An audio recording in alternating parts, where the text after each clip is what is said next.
Hi again guys, and welcome to another speed build on Forza Horizon 3, and this is actually a vehicle which I realised not that long ago that I hadn't actually done a speed tune for before. I thought I had the Mercedes SL65 AMG. Pretty popular car, visually. Performance-wise though, it's not quite as strong as I would have hoped. It's not bad, but it's not as quick as you might expect from something like this. Now, I would recommend having all-wheel drive.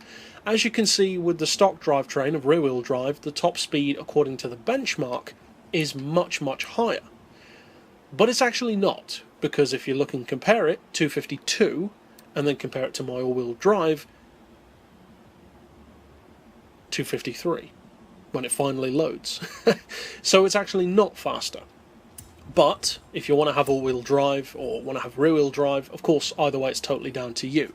Now, as far as the rest, of course, increase the power as high as you can, which in the case of this car isn't quite as high as some others, which doesn't help the top speed, but also lower the weight because it's a pretty heavy car, and all of that kind of obvious stuff that you do to any car that you're trying to make as fast as possible. Now, for the benchmark, you already saw the numbers: 2 seconds to 60, 4.1 to 100, 253 flat out. So, as I said, it's not slow by any means, but it's definitely not, say, the 268, 270 mile per hour machine that you might expect it to be. And I would expect it to be as well. Now, as far as the gearbox, I would recommend a final drive of 2.6, then individual gears, which will be pretty familiar to people who have been on my channel before, and actually basically stock on this one. It's mostly just the final drive, but we've gone for 2.89, 1.99, 1.49, 1.16, 0.94 and 0.78. I believe all of those are actually the stock ratios. Then for the alignment, we've got neutral, camber and toe, 4 degrees of caster, of course take it higher or lower if you want to. Anti-roll, we've just rounded off to 30 and 25, springs to 210 with the lowest ride height, dampers on 14 and 6 respectively.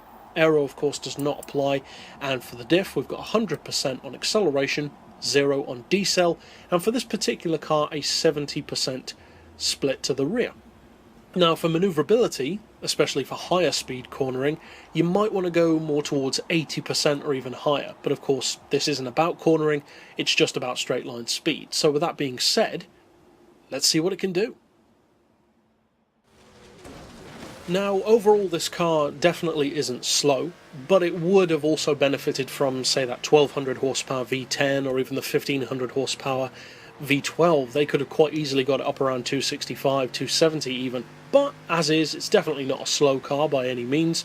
It's just a car which doesn't quite live up to the visual hype, unfortunately. And I had a really strange experience with one of these recently. I saw a picture that a friend posted of one of these supposedly for sale, but it was marked as a normal SL with a price tag of like £25,000.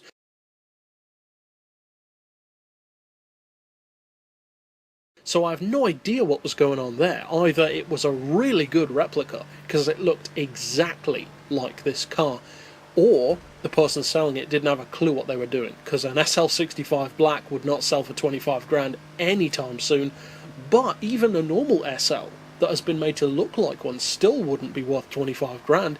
It would of course be worth far more, so I really don't understand what was going on there. But of course, that's just some useless trivia, and there are plenty more tunes to check out on the channel if you fancy it. But for now, as always, thanks for watching.